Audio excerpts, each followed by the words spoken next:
Қайырлы күн, құрметті оқырмандарым.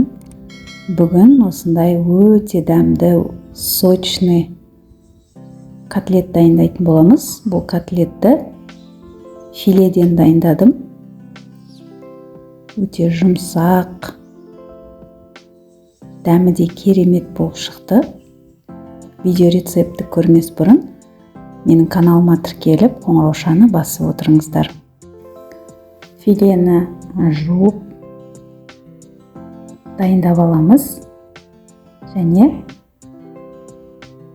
осылай жұқалап тураймыз. Майдалап турау қажет бізге. Мен майдалап кубиктеп турадым. Сіздер блендерден өткізсеңіздер де болады. Котлеттің ингредиентінің барлығын описание бөліміне қалдырамын. Міне осындай майдалап турап алдым.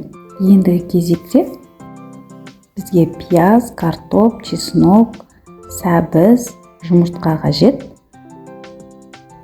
Пиязды терканың үлкен жағымен өткізіп жатырмын. Сәбізді де теркадан өткіземіз. Сәбізді майда жағынан өткізген дұрыс екен.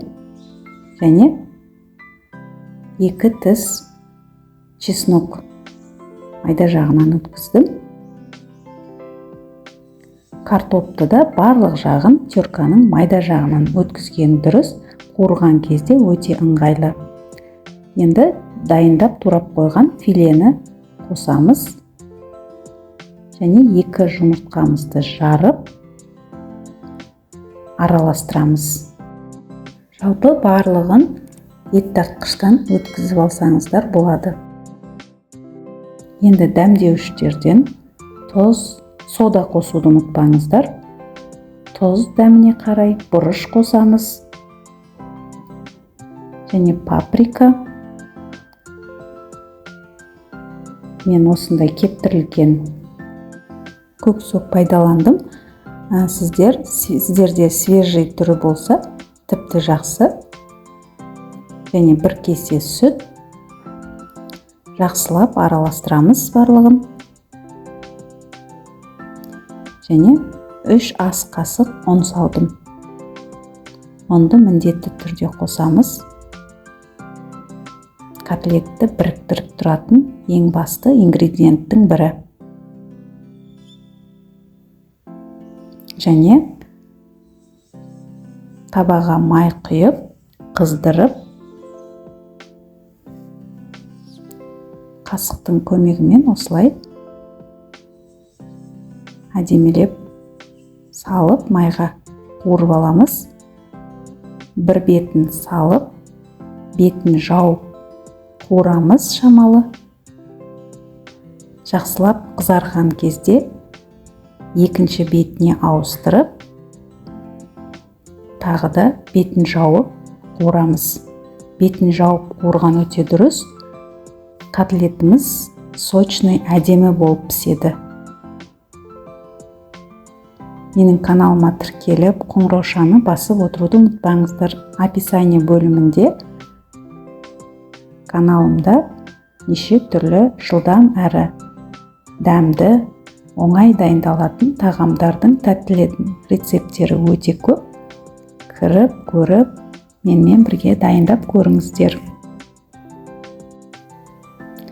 Міне қызарып, әдемі болып бір шеті пісті.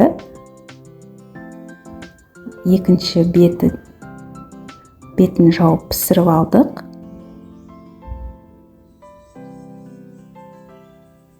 Біздің котлетіміз дайын болды десе де болады. Міне өте көп котлет шықты бізде. Өте керемет дәмді болып шықты. Тура мен жасағандай жасап көріңіздер. Кез келген гарнирін жесеңіздер өте керемет болады. Міне ортасының барлығы піскен. Мен мұнда салат пен гарнирдің орнына макарон пайдаландым. Және шамалы зажарка жасап жібердім. Тура осылай жасап жеңіздер.